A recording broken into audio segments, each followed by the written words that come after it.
Welcome to Syntax. Welcome to a brand new episode of the Front End Happy Hour podcast. Welcome to this week's JS Party. Live from Shipshape Studios, this is Whiskey, Web, and Whatnot, with your hosts, Robbie the Wagner and me, Charles William Carpenter III. That's right, Charles. We drink whiskey and talk about web development. I mean, it's all in the name. It's not that deep. This is Whiskey, Web, and Whatnot. Do not adjust your set. Hey, what's up, everybody? This is Whiskey, Web, and Whatnot. A little bit earlier today, a little bit different setting, all kinds of different things. We have a special guest with us today, former guest on the show, Robert Jackson. How's it going, Robert? Doing great, doing great. It's been a while. It has. I feel like a lot has changed since you were last on. Former prolific Ember contributor, now MCP aficionado. Do you want to give a little bit of intro into what you're into these days? So these days I work at over at Glean, mostly working on providing and producing right now MCP server setup for our customers and digging into MCP, all things MCP, lots of AI related stuff is so far as how it intersects with MCP. Right now, my focus mostly is on MCP server side of things, less so on the client and authoring a client, although that is a thing that is on our roadmap in general. I think there's lots of other side quests from there, things like making the APIs make more sense to LLMs, which has a lovely side effect of also actually making sense to humans. So it's nice when those two things align. It always reminded me of accessibility stuff, where it turns out making your website navigable by keyboard just makes a better experience. It doesn't matter if it has to do with accessibility or not. It's just better. Same with theming and stuff. Anyway, sorry, tangent there. But I guess that's what I'm up to these days. Cool. And I should also mention we have a guest host, Typecraft.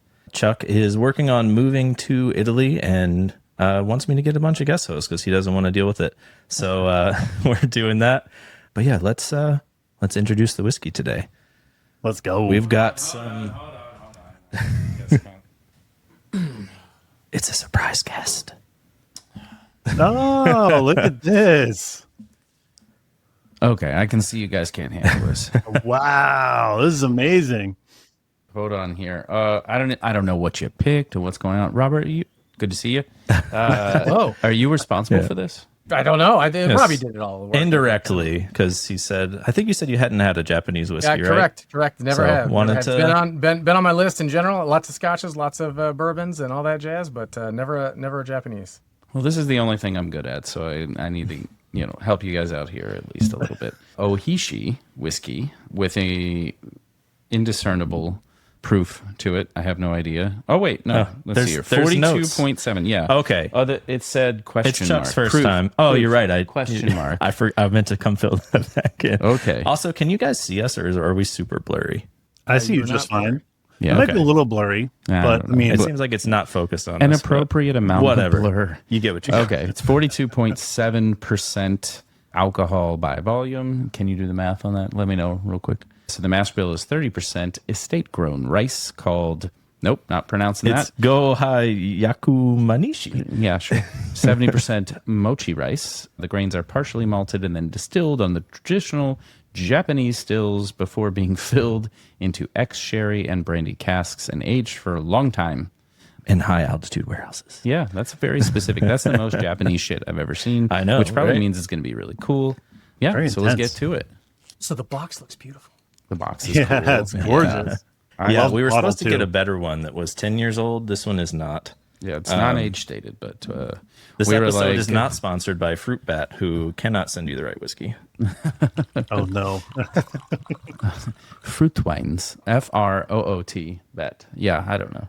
Oh, I'm so All sorry. right, guys, I have a question really quick before we get into it. Yes. Yeah. I pre-filled my glass with ice. Are we upset about this, or is that okay? Well, I mean, if you don't ever get invited back to replace me while I don't want to do this, then you might know why. You'll know what happened. Yeah. I'm just one of these low-class kind of masshole people. I just don't know. So I did bring a thermos with ice just in case I wanted ice. Oh, Yeah. fantastic. So, yeah, I think, well, Robert's doing it right. And it's this way. is that if you're trying something the first time, I think you should give it a chance in its raw form. Beyond that, you should have it your way, essentially. Okay. Is that a I also Burger King? pre-filled You my should cup with straddle this Diet table. Coke. Is that all right? Should straddle the table. So you can get the microphone really in your face. Robert was listening. Robert's the only one listening to me. Oh, were you It's great. talking? I know. He's still doing production work here. Hey, we're live, buddy. We just got to make it work. I know, It I'm doesn't sorry. matter I'm what sorry. I'm straddling. That's Oh, we business. also probably didn't change the names of everything that we're streaming because you just click the button. So it's saying we're live with whatever the last thing was. Error. Oh, yeah. That's fine. Yeah. That's appropriate. Error 500, yes. Hell yeah. Yeah, so Typecraft, you were saying. What was I saying? Oh, yeah. It was a joke. The moment's passed. I said I also pre-filled my cup with Diet Coke, but I didn't actually. Oh. Illusions. Which I learned That, today. that might be bad. yeah.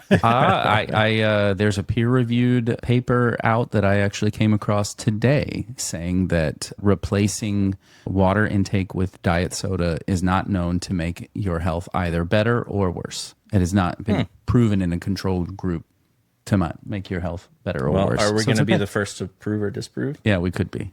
Okay. I don't know. All right. No, let's give Yeah. this Yeah. a smell. Definitely has a without little. ice. I'm just going to do this. Just do whatever you want. I'm smelling it Amazing. first. Committed. Ohishi. It's a little white grape juice for me. Yeah, I'm smelling that too. It smells like they only use 70% mochi rice to me. Boing. I'm getting about Mochi is an interesting 65%. thing. I don't know. I think their math's off. I was one of those people for a little while that didn't realize that mochi was a dessert offered without ice cream in the center. I'd only had it at nice restaurants where it was like an ice cream dessert. And then once I was at a Japanese grocery with some folks who were more familiar, and they were like, hey, do you want to get some mochis for dessert? Yeah, that sounds awesome. Get back to the office and get the mochis tossed into the table. And I'm like, no, red bean paste. No, I'm not into that. What are the other flavors? Grab a different flavor, not realizing that red bean paste isn't all of them. They just had other flavors with that or straight bean paste. And I was like, what the hell is this? Where's the ice cream? So anyway, If it makes you feel any better, I just learned that mochi was not a dessert filled with ice cream just this very moment. But you didn't have to eat it with, all the red chilies. Yeah. no, I did not. Okay, so No beans. I don't know how we categorize this because Japanese? no, I know, but Okay. it's not very like it's not Scotch style like a lot of Japanese One would second. be. 1 second. We're talking Okay. about tasting notes and some things here. But yeah, I mean, what is a blend or whatever else? Hold on. Typecraft, can you tell the people what our rating scale is? The rating scale is based on an octopus, which, if you remember, has 8 legs, but we start with 0. So this is a 9-legged octopus starting from 0 to 8. Is that correct? That is correct. Yeah, the logic checks. Yeah. PR approved. It's a feature, not a bug. Okay. Anyway, sorry, I just thought that So would it's be possible to get a 0? And have we decided if 0 octopus legs is optimal or the worst? Yeah, that's true. See, there's a whole segment you missed. Yes. Okay. So 0 is the worst. 8 is the best. 4 is middle of the road. So like if you like it, but you're not super impressed with it, 4 or 5 is reasonable. That's not a bad rating.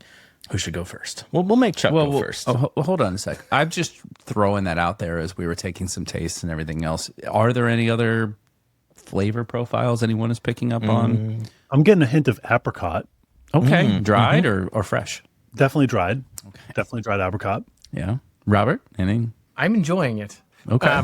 No, It's good. So it's, to me, sweeter than like the Scotch. Closer to a bourbon in sweetness to me than like on the Scotch side. But it's not overly sweet, I guess. Yeah, it almost has like a little bit of sour or tartness at its finish. Very light for me. Definitely much sweeter than a normal Japanese whiskey. No like smoky flavors. Yeah. Maybe like slightly It's mossy. very different in that it has flavor at all. Japanese whiskey tends to be just water, which is like kind of an impressive feat because to have 0 flavor profile, 0 burn, and be like 80 or 90 proof is like you did some good work. hard. It's very clean, Yeah. Yeah, I think I could rate this. It is the most unique Japanese whiskey that I've had. because a lot of them I do feel tend to follow like very Scotch-like profiles, and I know this is a rice whiskey, so that's obviously a difference there rather than a malted whiskey.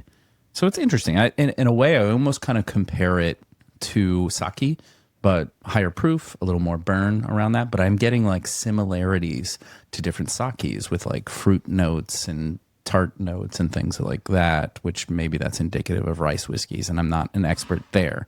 So it's completely unique. It's hard for me to baseline it against something else, but I am enjoying it. I do think it's like kind of refreshing. It's got a little burn. It's unique and different. I don't know. I'm going to go 6.5 in its own unique category of rice whiskey, which I just don't know enough about, but it's good. That seems great. Just quick question, clarifying question on the rating scale. Now, when you get a half, do you cut the octopus leg in half? There's no joints, so where do you... This is true. Okay. What do you do with the other half? You can just proportion out as much as you want.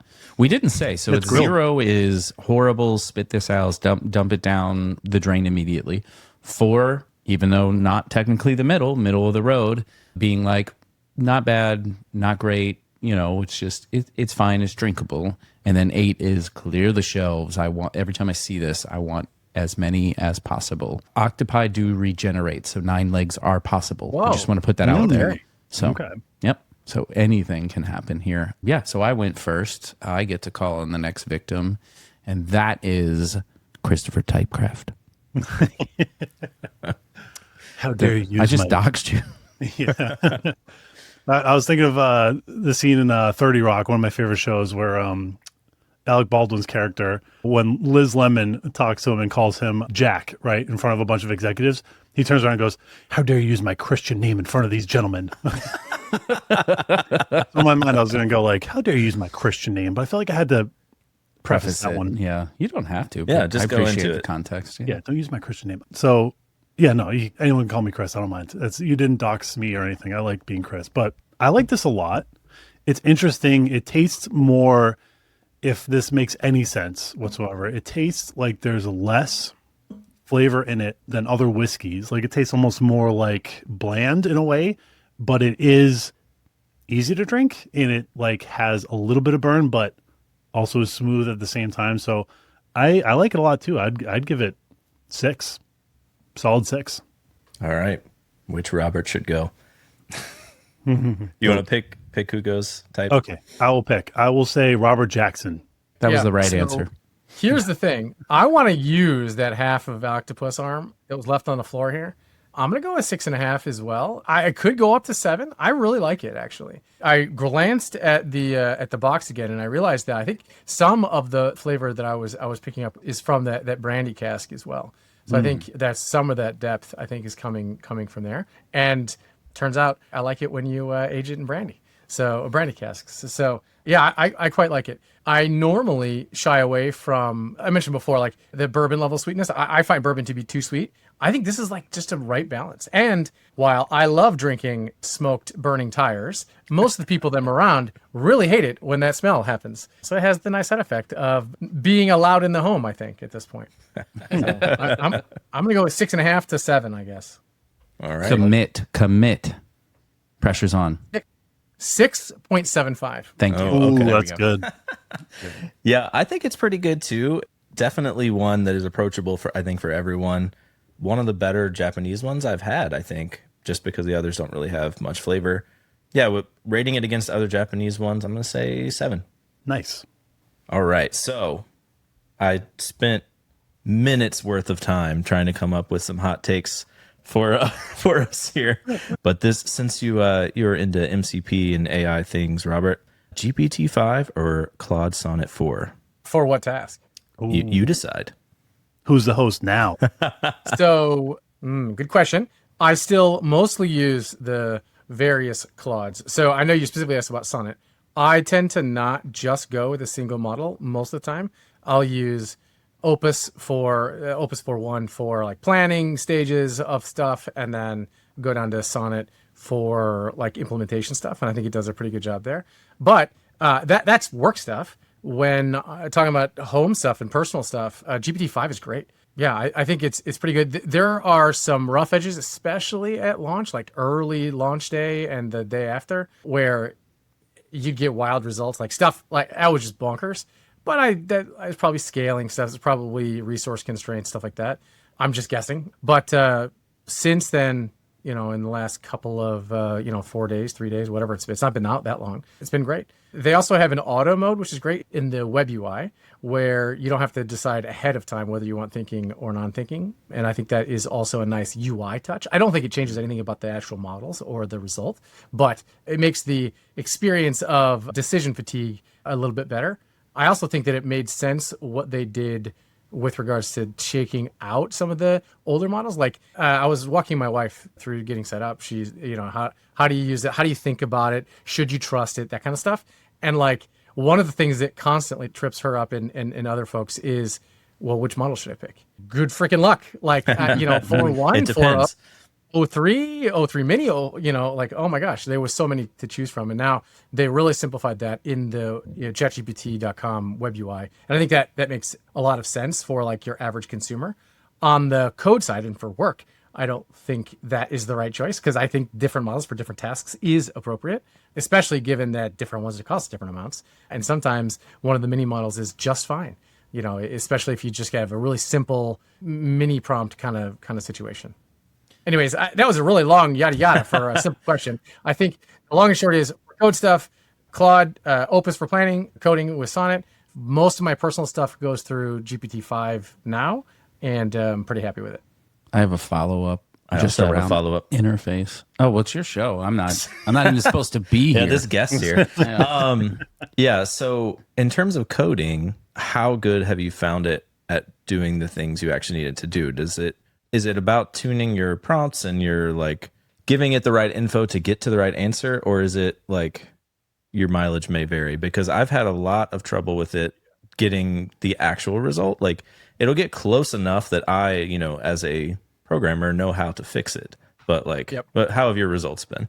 Yeah, no. So this is a good point. So I have been doing programming related activities for 27 years or something. So a long damn time. Basically, the point is I know when it goes wrong. I have made my career to some extent on a PR review and understand how to review code that I didn't necessarily write, that kind of stuff. All the work that I did in the Ember space, like for a lot of that stuff, you can't keep the entire mental model in your head the whole time. So you have to know how to bootstrap and understand how do I read this? How do I validate this diff and whatever. My point is, my position is almost certainly biased. I think that there's a lot of different techniques in getting the prompt right, forcing it through planning mode so that you can like just iterate on the plan. And what I tend to do is do that, tell it to write the plan to a Markdown file, kill that context, and bootstrap again from the Markdown file. Often I'll plan with Opus and I'll switch to implementation with Sonnet, but I'll have all the breadcrumbs in a Markdown file and I'll have it mark off the steps. I think Cursor actually does this. I don't tend to use Cursor, but Cursor tends to do this a little bit on its own without telling it a lot to do it. But in Claude Code does a pretty good job of like maintaining the list of steps and whatnot in the, it's not UI, I guess, the terminal UI, I guess. And I think that works well. I think the other thing is don't be afraid to tell it to go back and start over, or always, every time you go a turn. So I use Jujutsu JJ as a sort of a Git front end, I guess is the way to think about it. And I have a snapshot of the code every time I go back and forth with the prompt. So if it goes off the rails, so what? Like I can reset it really trivially. It's no different with Git. You just have to manually commit every time. Whereas if you use, depending on your integration, you can get auto snapshotting with JJ. I think that helps a lot with sort of CYA sort of stuff. I still tend to push my changes up to GitHub and look at the review in a draft or something as well. And like I review it like I would review someone else's PRs in the same way. And then oftentimes I'll just give it the link to the PR review and say, go fix these things. It does a pretty good job. So I think basically I think it's a combination of initial prompt, making sure it has the right context, validating the plan that it comes up with, ideally in like a plan mode where it's not even trying to make changes. I hate it when you're fighting with it. No, don't make changes yet. Plan. I hate that. That's really annoys the dickens out of me. So get that plan to where you like it. I personally like just emitting the plan and then using that to bootstrap again. Also because it helps if you end up coming back to a session and need to have context of what the point of the changes were, because you can look at the diff, but it doesn't know the why. And if you explain the why in the prompt, it actually helps a little bit. That's really interesting. You write things down to a series of markdown files. I feel like I found myself falling into the same pattern of coming up with a plan, being like, oh, this plan's huge, write this to a markdown file. And then I don't know if this has happened to you before, but I say this while it's in planning mode, and then Claude Code will be like, oh no, this is planning mode. I'm not writing anything for you. I'm like, oh my God. Yes, correct. It's very frustrating. It made me laugh like even earlier today. But I always kind of wondered to myself, like, is there something is there a pattern that's been established yet that's a little more efficient than just like writing things to markdown files? And then when you open a new session, say, hey, by the way, read this markdown file for reference. Or is that just like sort of just the easiest thing to do? I mean, I like it. It's pretty easy, but I wonder if there's something like a little bit more to it. So, I mean, I don't know. I mean, that's my go-to still. I do have some Claude MD in my home dir stuff that sets up a / plan to run a plan, like /plan01. We'll go find the plan numbered 01, that kind of stuff. Just like little simple shortcuts, because like I know where the files are, but typing the path out is annoying. And like, sure, I'm a programmer, I'm lazy, right? So just like plan 01 or load the plan or whatever, or I'll exit plan mode when I've planned and then have it just /plan/ space save or something. Like I'll just make those little mini simple prompt things. The other thing is my go-to is Claude Code. I haven't tried the Cursor CLI just yet, but I am intrigued by it. I got to install it. I got to put it through its paces a little bit. And I've been a bit under the gun with actually shipping. So playing around with random tools hasn't been my bag of the last couple of weeks since it came out. But all that to say, I'm a terminal guy. I run terminal NeoVim, Tmux, the whole shtick. So having the Claude Code pipeline running in a NeoVim terminal inside a Tmux session is my jam. And what I do there is I have a little shortcut that launches Claude Code in a NeoVim tab in a terminal with like a 20% split of the markdown file that I've already told it where it is. So I don't have to do any of the work. Like I just have the markdown plan on the left, the Claude instance on the right, and makes it really easy. Also, I can edit that prompt as I'm doing the prompt. I can edit that in my preferred editor. It doesn't matter if it's NeoVim. Like you could do this same thing with VS Code. It matters. Just ask Typecraft. It does matter.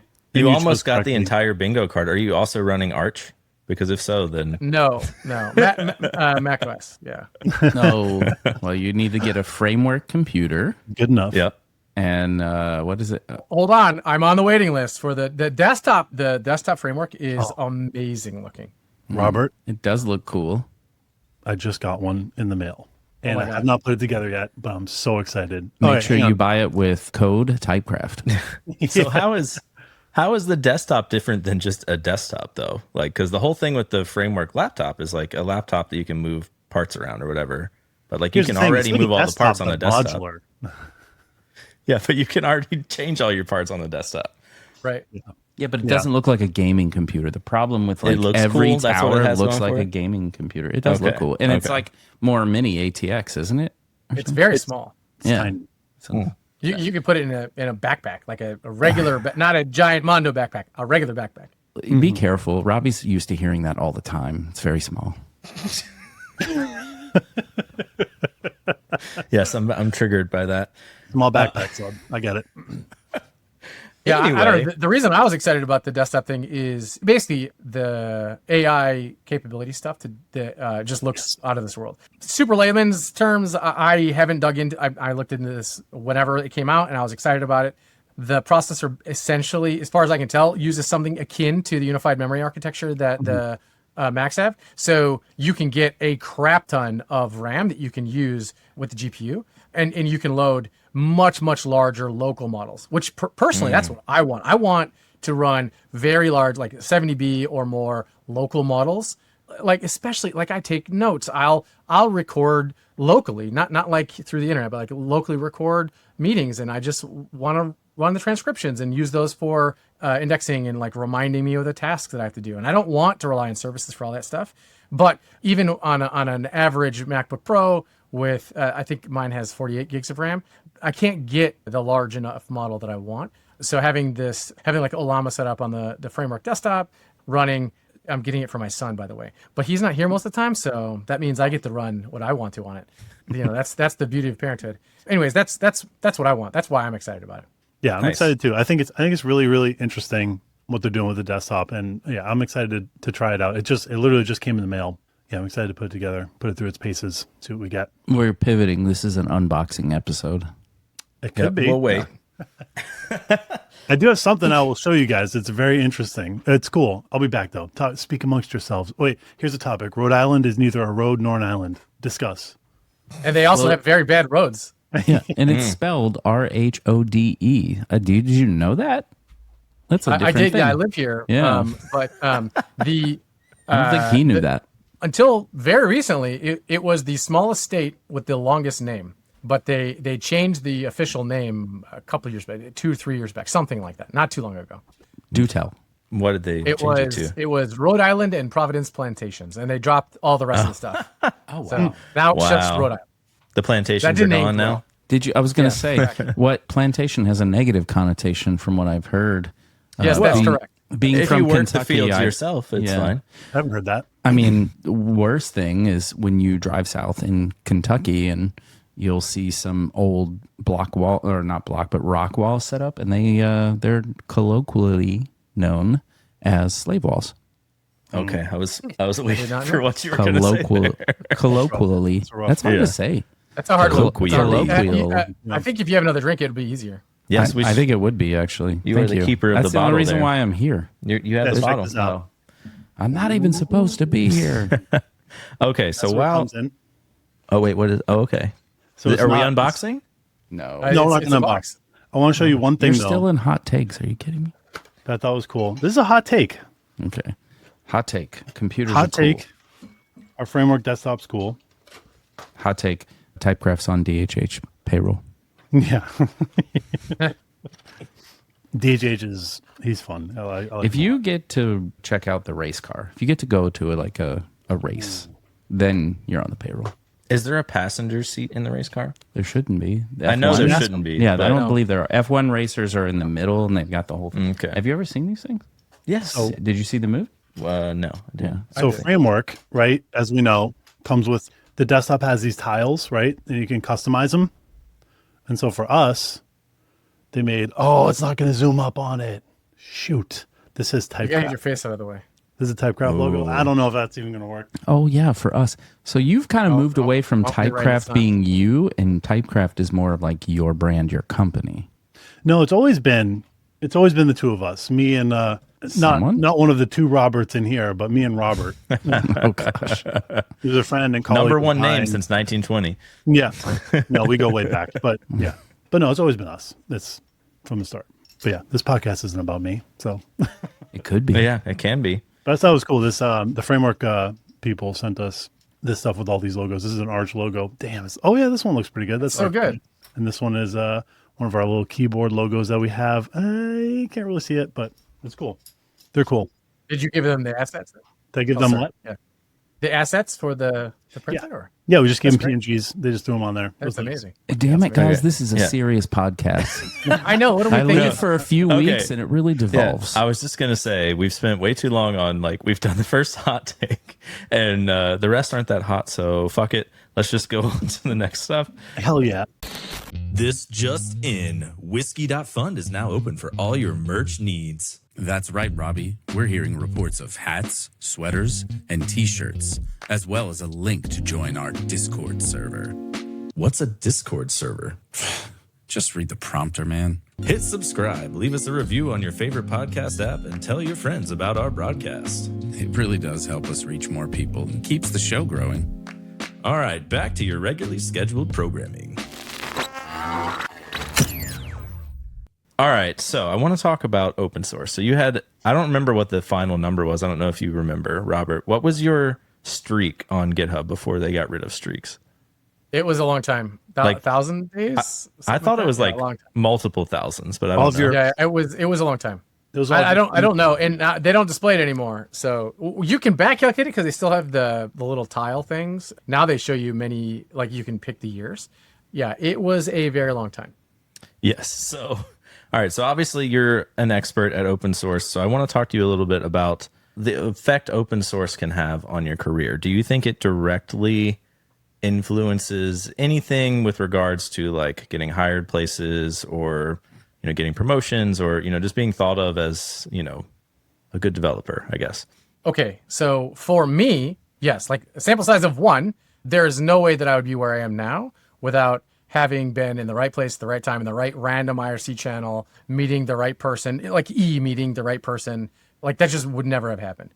But also that is a very unusual combination of events, right? Like it's a bit like when my kids say they want to grow up and be YouTubers. Sure, you could do that. That's great. It's totally a career. It totally is. But the percentage of actual people that actually end up being able to make a living on that is not as large as you might think, as it might seem, because that's what your world is close to. Lots of YouTubers, right? Or baseball players or football players. Pick a thing. Like it's not just about YouTube. But the point is, there's some amount of luck and some other factors involved. So I think that's part of it. I think that regardless of the connection part, the knowledge that I gained from doing open source is probably even more powerful and more valuable than the people part. Although I think the people part was very, very important and very valuable. Those connections got me jobs. Those connections, those people are my friends. And like that's great. Like they're really durable, true friendships over time. But learning how to think about problems is something I learned from open source. A long time at LinkedIn, you see a lot of people that start at LinkedIn, only ever worked at LinkedIn. They look at problems a different way. Not all of them, but it's very easy to fall into that trap of, like learned helplessness, I guess, where, I guess this is just the way it is. Or I can just accept this experience or that experience or whatever because it's owned by some other team. This is just a normal big co sort of problem. And it's not about LinkedIn, but it's just a big co sort of thing where there's so many different silos of all the stuff. And being exposed and doing open source for so long, like you have to have a very low bar for rough edges. Or sorry, a high bar. I don't know. Whichever one's the good way. Yeah. The bar is. A rough edge, any sort of roadmap or stumbling block or whatever on onboarding or ramping or using the thing you're building, whether it's a web page or a CLI or whatever, that impediment has to be fixed. And you just have to have zero tolerance for that kind of stuff. Anyways, that's I guess my thought. No, I think that's a really good point, especially the bar, wherever it may be, low or high, having a high standard of the code you make in open source. Standard. Yeah, it makes sense because you're not just building it. It's not a pet project just for yourself or for like just a couple people or whatever. It's like, it's for like the public, right? It's open. So that bar does have to be high in order for it to be accepted by like the wide public of people who want to consume that thing. It also forces you to think about the edges of the system, like libraries specifically, not so much public sites, because websites, obviously the interface is the UI, right? But for libraries, which is where a lot of open source is, you have to understand what's the boundary conditions, like what's the beginning, what's the end, where do you live? Like, are you just building everything on the kitchen sink? Are you building a very niche specific thing? You have a specific mental model and where your thing starts and where the other thing stops. And that really helps when you're architecting systems at any job. Right, understand not because you're going to say no to a feature request or something, but understanding how to build those interfaces means that now you know how to couple the pieces. Now you can test at the interface layers instead of mock the world or don't get me started, but I hate that. I would much rather you provide me, I guess, test mock for the entry point and the exit points, and then make it so that I can use your library, not have to worry about how it works, or let's say it's some LLM thing or whatever, not have to worry about, how do I set up my CI to actually hit the LLM and all that stuff, because that doesn't matter to how I'm using your library. I want to be able to trust that the library does what it says on the tin. If it doesn't, I'll find the bugs, I'll fix it or whatever. But having an idea of how to think in terms of those boundary conditions and when a thing should live in this layer versus that layer, that's all stuff you get by thinking in terms of these things. And you can get that in just regular company sort of environments, but the default sort of mental model, I don't see being that. I see that as, it doesn't matter. Let's just throw it in here. We can fix it later, which is also fine. Like there is a point to intentionally choosing tech debt here. Sometimes you have to make that choice, and that's okay. But making the choice by not realizing you made a choice, that's what's not okay. I feel like you created 3 additional checkpoints here, but I wanted to regress back to one of the previous ones around open source being a good training model for other environments. And I would say that probably an additional lucky point in your journey was that you were in a very well organized open source community, though, too, because you can get involved in all kinds of open source projects that will give you good experience and many of the other aspects of it. But I think like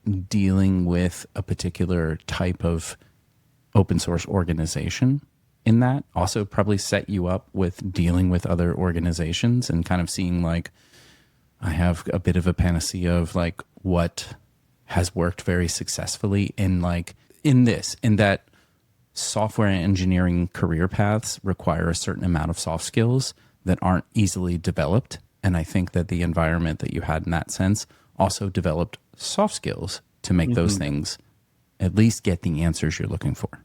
100%. Yeah. I mean, a decent amount of software engineering is sales, right? Like you may not think about it that way.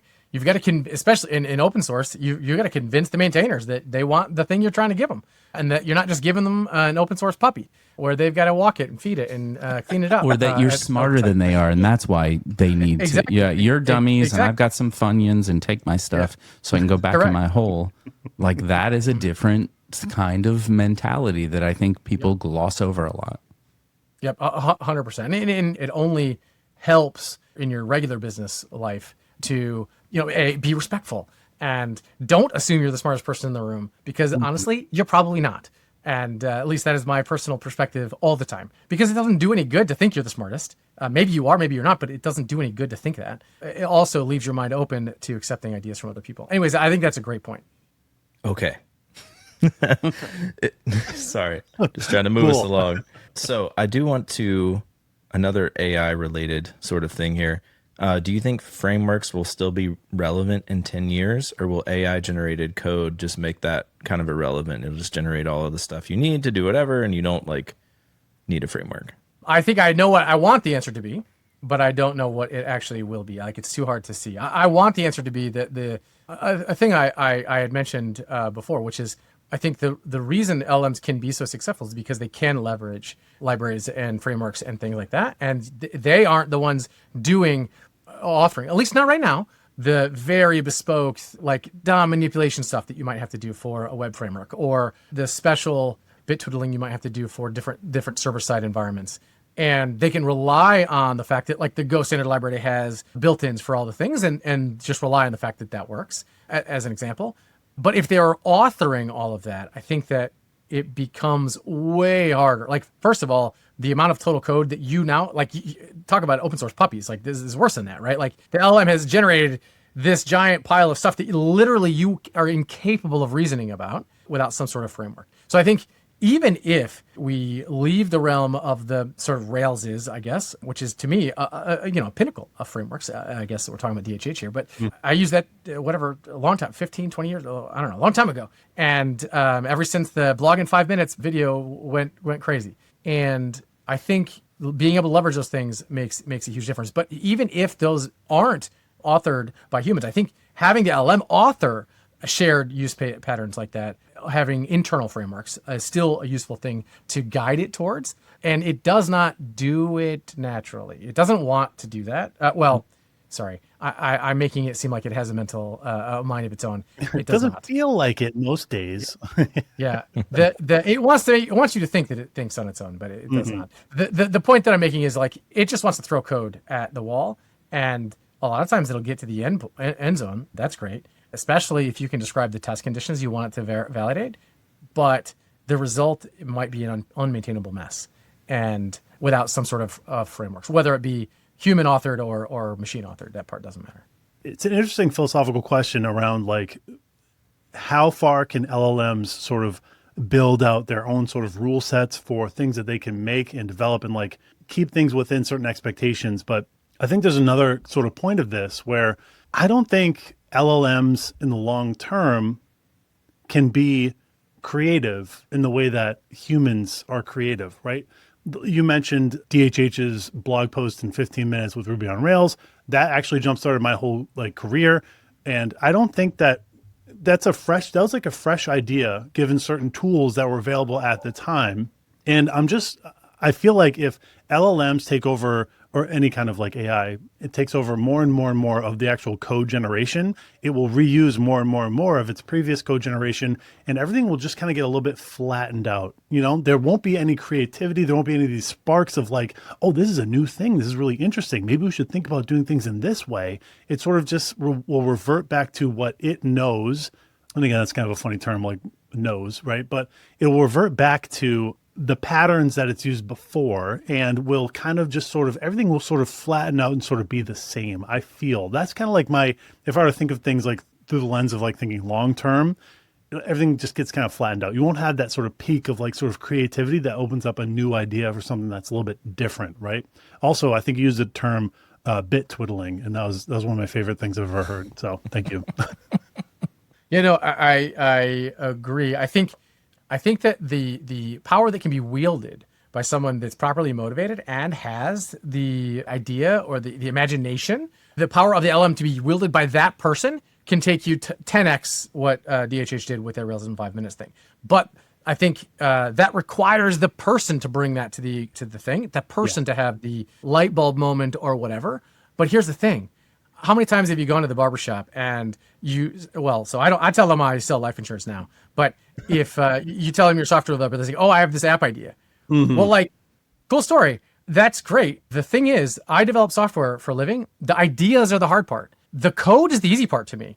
It's the ideas that are the hard part. So having the idea is the hard part. So like now those people are enabled to build incredible things that they never could have built before. The whole vibe coding thing. Now, maybe it ends up being a giant pile, house of cards that just collapses or something. And like, that sucks. But also enabling the imagination to then try to be fulfilled. I think those are the things that I think are really empowering. My biggest worry is that with the rise of more and more AI assisted technologies, like I feel very powerful with Claude Code, with these tools, because I am an experienced software engineer. I've done a bunch of different projects. I've worked at a lot of different companies. I have a lot of different ideas how things should go.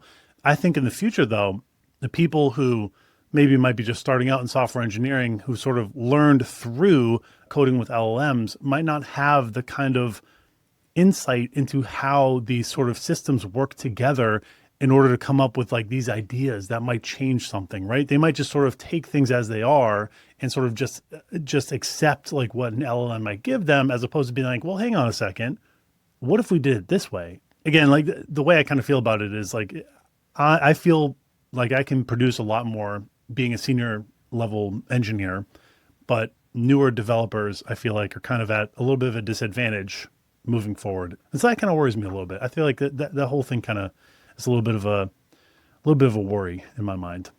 Yeah, I totally agree. I do think though so anytime there's a paradigm shift, which I think this for sure is, there is a gap in time where the way you learn hasn't caught up. I think that it is totally true that new engineers today can do more than they could have done 5 years ago or 6 years ago because of AI. But that sets them, I totally agree with you, that sets them up for this weird artificial plateau where they don't have a way to bridge the gap from being a good basic engineer to becoming a senior engineer, because they haven't been forced to think about the architectural problems or the things that, like I was describing before, like systems thinking and thinking about pieces, interfaces, and all that stuff. But I do think that is teachable. That is a thing that we can teach to people, like we do. There are classes, like college exists for now. No, I was just gonna say that. Hot takes. Back to hot takes, huh?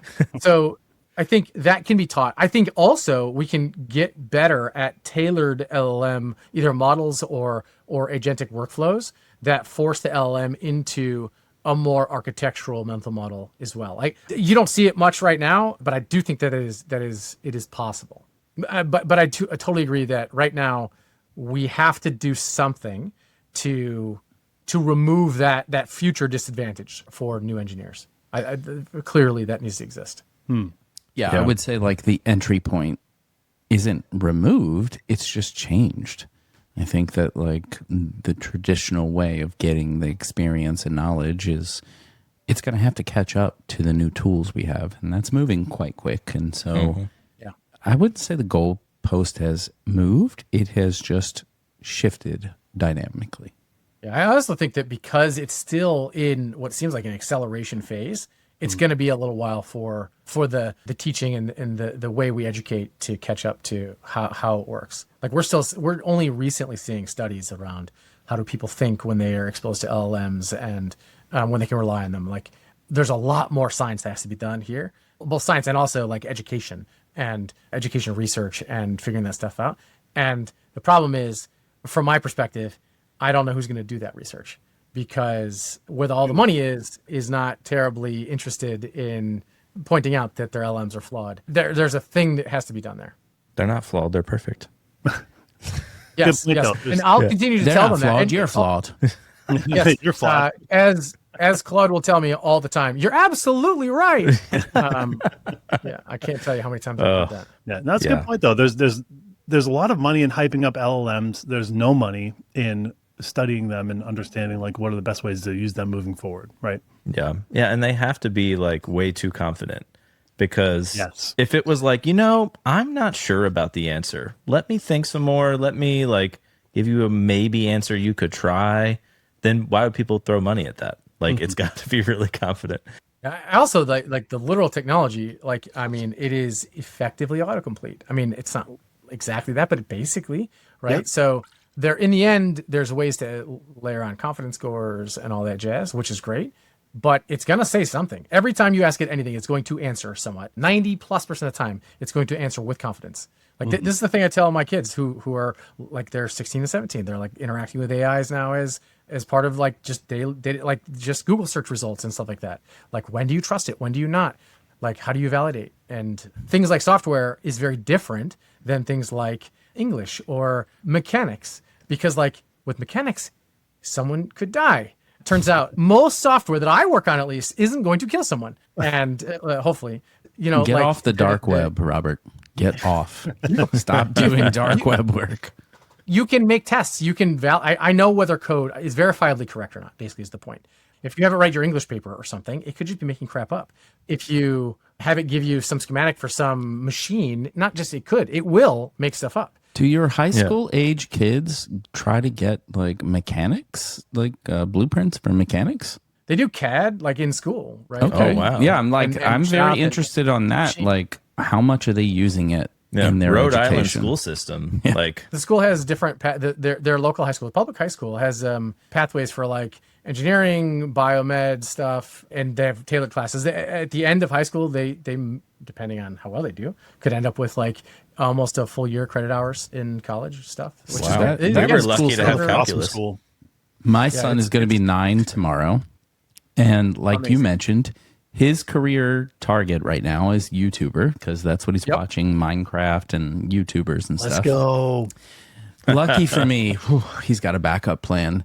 He wants to work at the Buffalo Wild Wings near ASU in Tempe, Arizona. Hell his Okay, this is great. dream. Oh, This I is love great. B-dubs though. Those are the two best careers you could have. Server at Buffalo Wild Wings or YouTuber. He That's doesn't it. say All it's server, cook, or whatever. He just wants to work there. He just wants to be around Doesn't wings. matter. He likes Busboy, wings. That's fine. Yeah, his favorite food are buffalo wings, Oh, and he likes hell theirs yeah. because he can get normal buffalo wings and the salt and vinegar rub, and that he likes those. That's his There's a second. salt and vinegar rub. Yeah, and it's I good. tried this.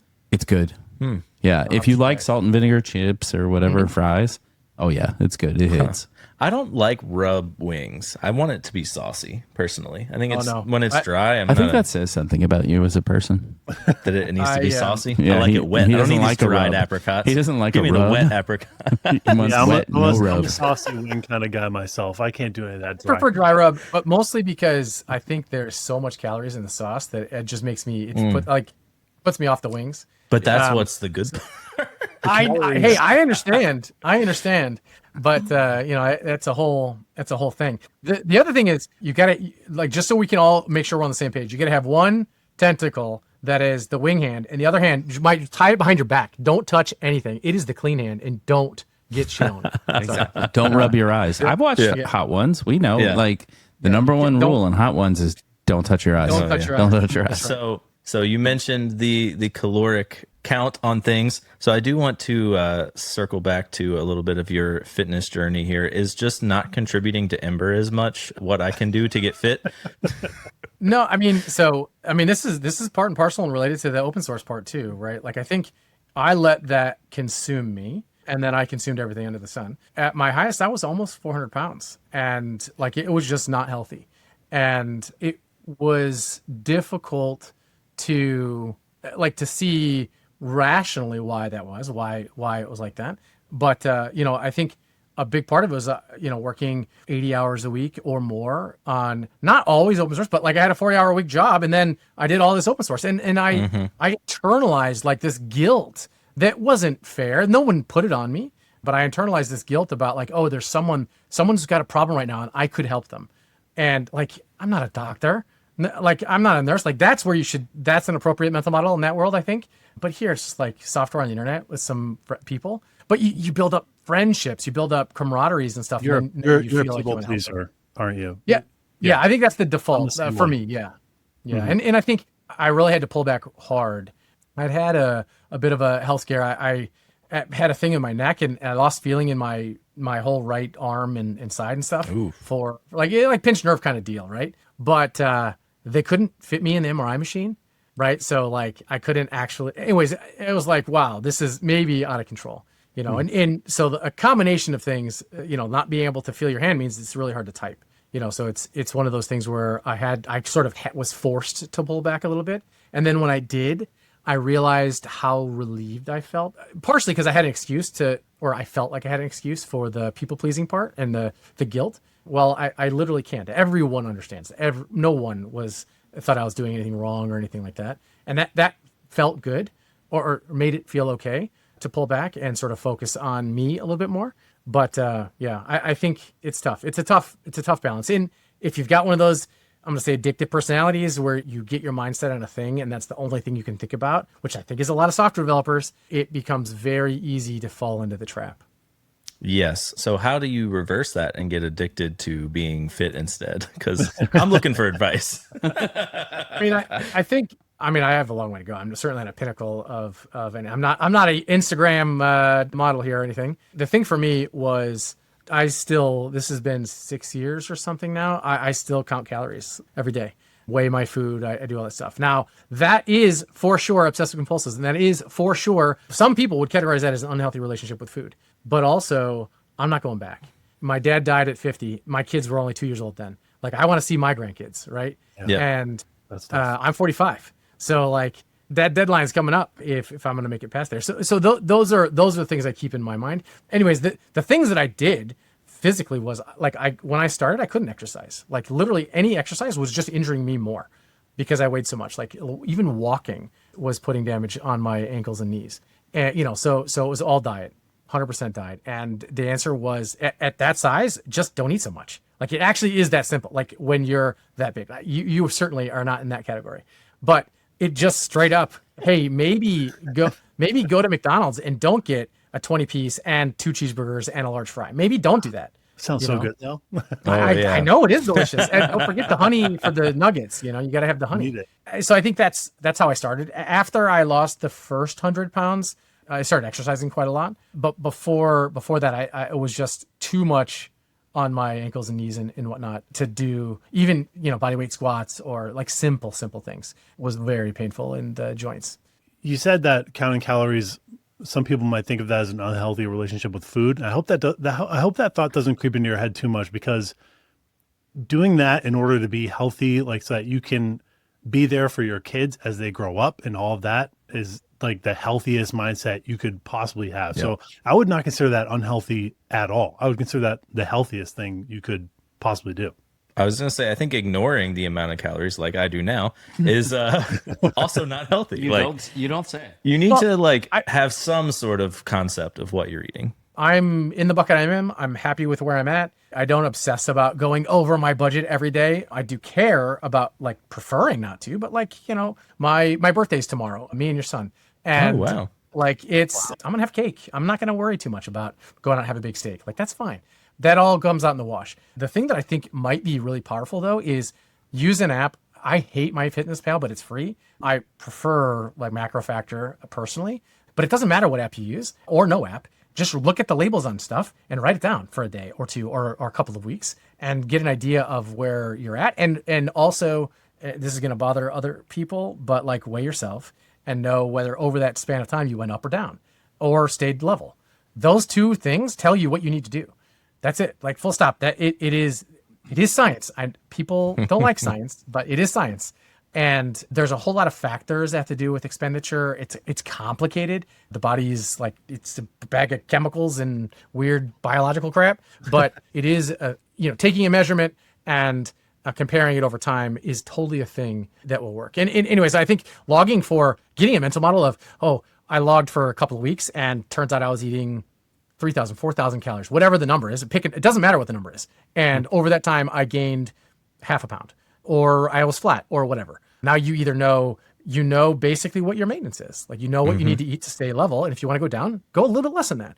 Also, you have an idea of, this is the thing that really is mind boggling. Like a thing that is marketed as health food oftentimes are crazy amounts of calories. Like little tiny like nut snacks or something might be 300 calories for a bag of nuts. It's just, you don't think about the density of food. And it's great having five almonds or something is an awesome little snack. Like that's great. But no one thinks of 5 almonds as a snack.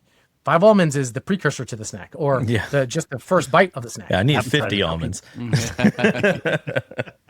Yeah, that is true. But, it's a give and take because like almonds are healthy, on paper. But like, yeah, you can have too much of anything. Too much of anything. Yeah, too much. Yeah, moderation. like a calorie isn't a calorie until it is, to a degree, right? Like, sure, I can have a snack of 300 calories of almonds or 300 calories of mayonnaise. My body's going to deal with those two things differently. But if you're eating a mayonnaise snack, you probably have other problems anyway, right? Like, so both are true. Mayonnaise. It's a very interesting thing too. Yeah, I think Sponsored by Dukes. The only caveat, Dukes is so good. The only caveat there is that I think there are health conditions you can have, like diabetics and pre-diabetics and stuff like that, where carbs are not the devil, but that can be a problem for you if you're not careful. But it's all in moderation. It's understanding how to relate to things. But personally, like the things that I find very helpful to deal with hunger and whatnot are like just have half the plate be vegetables. I love vegetables now. I didn't before. And have the, a quarter, a third of the plate be the protein source, preferably something lean, but like, steak's fine. But, chicken, pork, that kind of stuff is great. Fish is also good, and then, a starch if you want starch. Like, depends on what you want with the rest. But, like, basically load up on veggies because they're not free. Nothing's free. But, like, they're so low calorie. You could eat your body weight in broccoli and be okay. Yeah. Now, don't smother the broccoli with butter and cheese. Yeah. Because you've ruined it for yourself. But that was the thing also for me. Like, everything got smothered in a sauce. And because that's what you do. Yeah, but sauces aren't free, and that's the misnomer right correct. there. Correct. So that's why with the wings, right? Yeah. Mm-hmm. Yeah. Or the drink. Guess what? This is also not free. Yes, I already logged 4 ounces of whiskey. So what was the calories on 4 ounces? Just curious. More than you want to know, probably. I will tell you. Well, this episode is brought to you by Anthropic because you can create a Claude project and give it instructions and send it photos, and it'll do caloric estimations. Really? Yeah. Ooh, how close is it to accurate? Actually quite good. Yeah, it's actually quite good. Interesting. So I did 3 jiggers, which is actually more than 4. So it's Jigga what? Jigga. It's like 1.5 fluid ounces each. Right? I'm glad I got someone else to say Jigga because that is right in the line, brother. Right in the line. So that is 289 calories. That's not too bad. That's not bad. Yeah. I mean, just it's not under, zero, right? but you should consider it though. It's better than so, the calories in 8 beers, which is like the same amount of alcohol. So yeah, for sure. Well, or any mixed drink. Mixed drinks are like, I mean, I love myself in my time. Oh man. Ooh. But it's like a crazy amount of calories for one. Right? Yeah, because it's like sugar. 3 ounces of rum mixed up in some fruit juices. Yeah, and a bunch of juice. But they're probably so high fructose good. Corn syrup. Ironically, so highly encouraged in Hawaii, where you should not take your shirt off if you're drinking that a lot. Right? Yeah. That's the funny part about it. Yeah. Yeah. But they are amazing. So we've talked about a lot. We're probably over time. Is there anything you would like to plug or things we forgot to talk about that you'd like to mention before we end? LinkedIn.com. No, I think we can put your real self out there. Nope. I think we're good. I think we did a good range of stuff. All right, cool. Typecraft, anything you want to say? Sponsored by Framework Laptops. Sponsored by DHH. Please let me race your car. All right, I quit. Yeah, no money, just we get to drive your car. All right, Yeah. Chuck's done. He's gonna go hit the stop button for us, I think. Hell yeah. Boo doop boo doop boop. You've been watching Whiskey Web and Whatnot, recorded in front of a live studio audience. What the fuck are you talking about, Chuck? Enjoyed the show? Subscribe. You know people don't pay attention to these, right? Head to whiskey.fun for merch and to join our Discord server. I'm serious. It's like 2% of people who actually click these links. And don't forget to leave us a 5-star review and tell your friends about the show. All right, dude, I'm out of here. Still got it.